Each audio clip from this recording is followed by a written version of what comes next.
Morning, church. The reading for this morning will be found in John chapter 12, verse 1 to 8. John chapter 12, verse 1 to 8. He reads, Then 6 days before the Passover, Jesus came to Bethany, where Lazarus was who had been dead, whom he had raised from the dead. There they made him a supper, and Martha served, but Lazarus was one of those who sat at the table with him. Then Mary took a pound of very costly oil of spikenard, anointed the feet of Jesus, and wiped his feet with her hair. And the house was filled with the fragrance of the oil. But one of his disciples, Judas Iscariot, Simon's son, whom would betray him, said, Why was this fragrant oil not sold for 300 denarii and given to the poor? This he said, not that he cared for the poor, but because he was a thief, and had the money box and used to take what was put in it. But Jesus said, Let her alone. She has kept this for the day of my burial. For the poor you have with you always, but me you do not have always. Amen. Good morning, everyone. It's good to be here. Good to be with you again this morning. Last week, we took a trip back in time, in our time machine, to visit the home of the family that Jesus loved, the home in Bethany of Lazarus and his two sisters, Martha and Mary. And on our first visit, we saw Mary sitting at the feet of Jesus, listening to him teach, whilst Martha became upset that she had been left to prepare the meal on her own. But Jesus assured Martha that sometimes there are some things that are more important than preparing food, and Mary had chosen the good thing. And we later returned to this house after Lazarus had died and had been buried. And the sisters thought, well, if only Jesus had been present, he could have prevented Lazarus's death. By the time Jesus came to the village, Lazarus had been dead for 4 days. But Jesus gave Martha hope when he declared himself to be the resurrection and the life, and said that those who believe in him, though they die, yet shall they live. And he asked Martha if she believed this. And Martha made that wonderful confession, Yes, Lord, I believe that you are the Christ, the Son of God, he who is coming into the world. And then to prove the truth of his claim, Jesus went on to raise Lazarus from the dead. Well, we need to make one more visit to this family in Bethany and look at a story that is recorded in 3 of the Gospels, in Matthew, Mark, and in John. And this is the story of Mary anointing the feet of Jesus. John tells us that the incident took place 6 days before the Passover, when Jesus arrived in the village of Bethany again, just a few miles from Jerusalem. John places the incident on the eve of Jesus' triumphant entry into Jerusalem at the beginning of the last week that would end with his crucifixion. However, Matthew and Mark place the incident further on into the last week, just 2 days before the Passover. One explanation of this difference is that John is following the chronological order of events more closely, whilst Matthew and Mark are inserting the incident out of its chronological order because it fits in better with the material that they're presenting at that moment. And ancient writers did not always follow that strict chronological order of events when they were recording things, but perhaps grouped material together according to their common themes. But all 3 writers agree that Jesus arrived in the village of Bethany, where a meal had been prepared for him. Matthew and Mark say that the meal was held in the home of a man who's known as Simon the leper. But we know nothing about Simon. Perhaps it would be reasonable to think that he had been cleansed of his leprosy by Jesus. Also present at the meal are Jesus' disciples, and from John's account we learn that Jesus' friend Lazarus, recently raised from the dead by Jesus, and his 2 sisters, Martha and Mary, are also present. And John tells us that Martha served at the meal. As we saw last week, the New Testament presents this picture of Martha as a practical, hospitable woman, concerned about providing for the well-being of her guests. And here she is doing the same thing again. Or Jesus was reclining at the meal table when Mary took a pound of costly perfume made of pure nard, anointed Jesus' feet, and wiped them with her hair. The house was filled with the fragrance of the perfume. The nard used by Mary was a very expensive perfume made from oils extracted from the roots of a plant which grew in northern India. It's a sort of thing that someone would keep for a special occasion, perhaps for a wedding or for the celebration of a birth. Mark and Matthew say that she poured the perfume on Jesus' head. John says she poured it on his feet. So putting the accounts together, we can say, though, she must have poured it on his head and on his feet. So in our minds, we can try to visualize this scene. The guests are reclining around the meal table. Jesus is there. Simon the leper is there. Lazarus is there. Jesus' disciples are there. When Mary suddenly and unobtrusively enters the room, carrying her flask of expensive perfume. And standing behind Jesus, she breaks the alabaster container and pours the contents onto his head and his feet. And then unself-consciously, she lets down her hair and she begins to wipe Jesus' feet with her hair. She knows that to be seen in public with her hair down was not a respectable thing to do. But she was prepared to risk this indignity in order to perform this act of love and service for Jesus.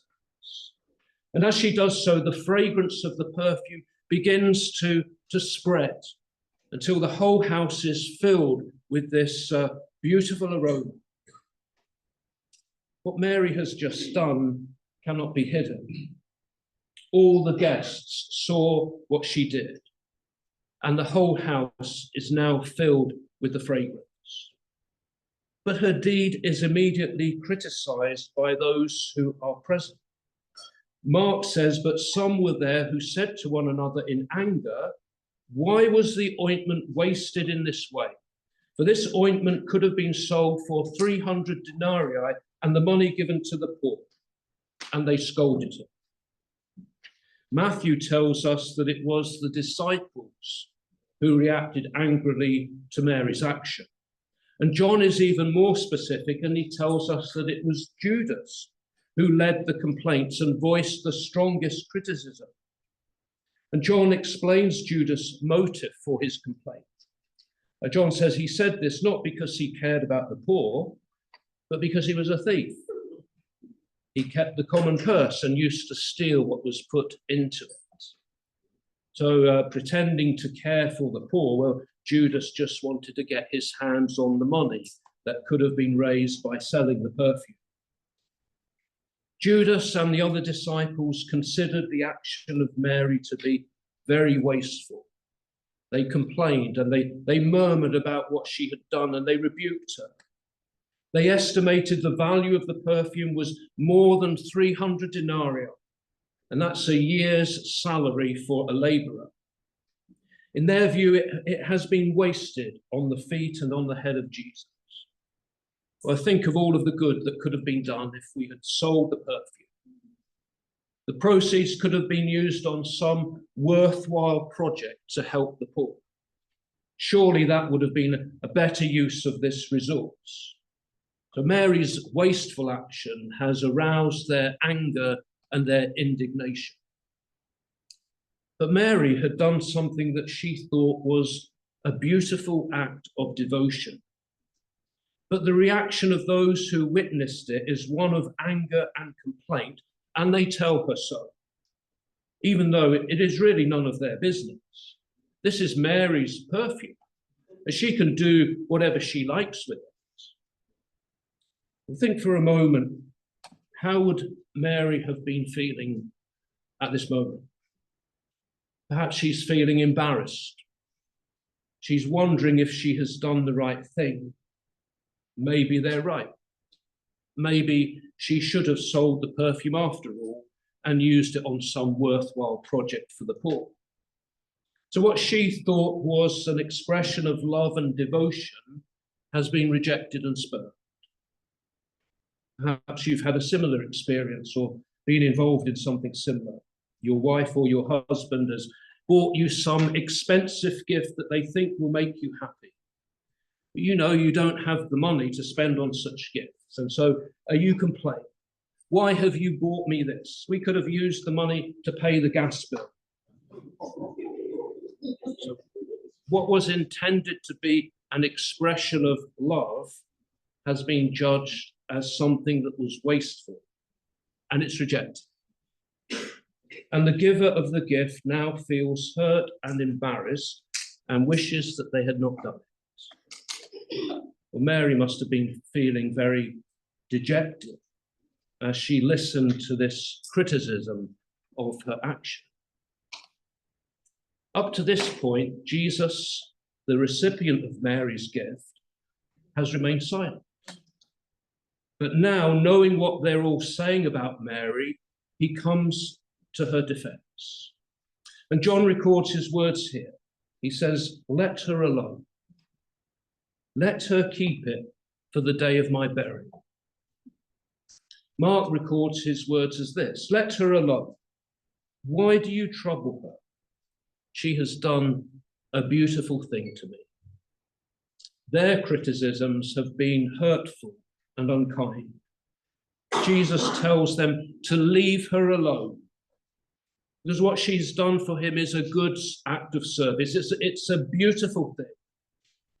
The disciples looked at what Mary had done and they saw it as a wasteful act. Jesus looked at it and he saw it as something beautiful. And Jesus then goes on to explain why her action is a beautiful thing. He says, "The poor you always have with you, but you do not always have me." Jesus is not expressing a lack of concern for the poor. He's not criticizing the desire to help the poor, but he's simply pointing out that there will always be opportunities to help the poor. There'll always be poor people around who you can help. But the opportunity to show love and honor to Jesus will not always be there. There are some things that you can do at any time. And there are other things that you can do only once, because the combination of time and circumstances and impulse will never be the same again. And not to act in that moment will mean the loss of an opportunity that may never come again. Jesus said to his disciples, "You do not always have me," meaning that he's not always going to be present with them physically. In fact, Jesus is just a few days away from death. And these opportunities to love him and to honor him will soon be gone. And Mary had recognized this opportunity and impulsively she had responded to it. It is the case that we often fail to express our love and our appreciation of people until it is too late. So we send flowers to funerals and we say nice things about the deceased that we never said to them when they were alive. Thomas Carlyle was a Scottish historian and a writer who lived in the 19th century. He loved his wife, but he never told her how much he loved her. And then unexpectedly in 1866, she died. They'd been married for 40 years. And after her death, he said that he longed to see her again for just 5 minutes to let her know that he had always loved her. But of course, it's too late, and the opportunity has been lost.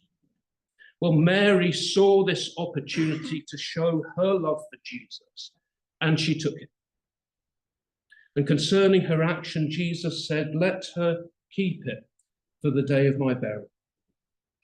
Perhaps without realizing the significance of what she was doing, Mary had just prepared Jesus' body for burial. At least this was how Jesus saw her action. Or perhaps Mary had a clearer insight and an understanding of Jesus' teaching concerning his death and his burial, Perhaps she was aware that Jesus' time on this earth was drawing to a close and death was going to come soon for him. And Jesus had spoken to his disciples about his forthcoming death. And elsewhere, Mary is portrayed as an attentive listener. So perhaps she understood better than the other disciples. And now she sees this as a final opportunity to show this act of kindness and honor to Jesus before he died. And Jesus clearly appreciated the value of her action. And in the accounts of Matthew and Mark, he made this promise: "Truly I tell you, wherever the good news is proclaimed in the whole world, what she has done will be told in remembrance of her." The disciples had wanted to discredit Mary's action. It was wasteful.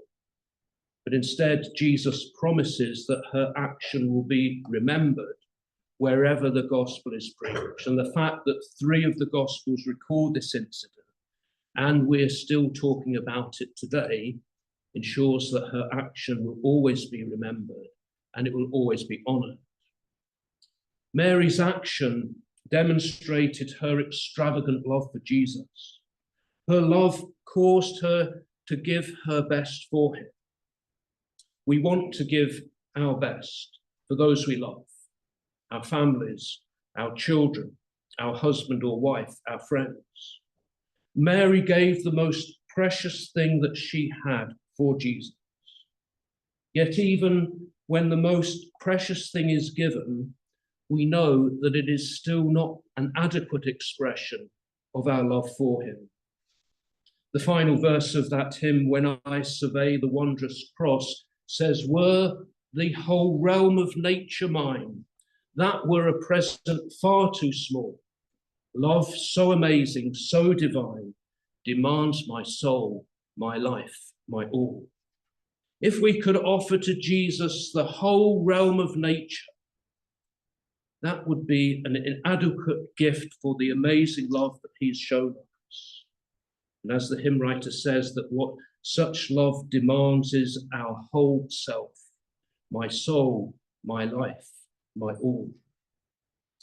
Mary's action also shows us that the path of common sense is not necessarily always the best path to follow.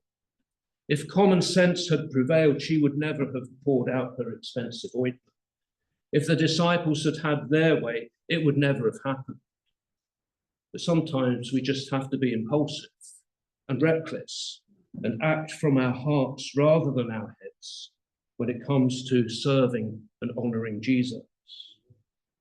Mary also teaches us the importance of accepting opportunities when they arise. Certain things must be done when the opportunity comes, and to miss that one opportunity may lead to regret. When we have the opportunity to do an act of kindness for someone, or to speak a comforting word, an encouraging word, or to share our faith in Jesus with someone, we need to take those opportunities because they may not come again.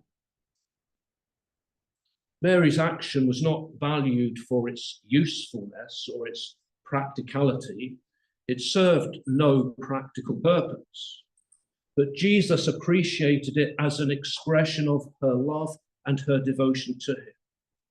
And the expressions of our love for Jesus may not have some practical purpose, but they are of value because they bring honor to his name. The disciples had seen Mary's action and they had estimated it in terms of its monetary value and worth. It was a waste of money to pour out that expensive ointment. And we often estimate the value or the worth of something by what it costs. So we ask, well, how much did you pay for that?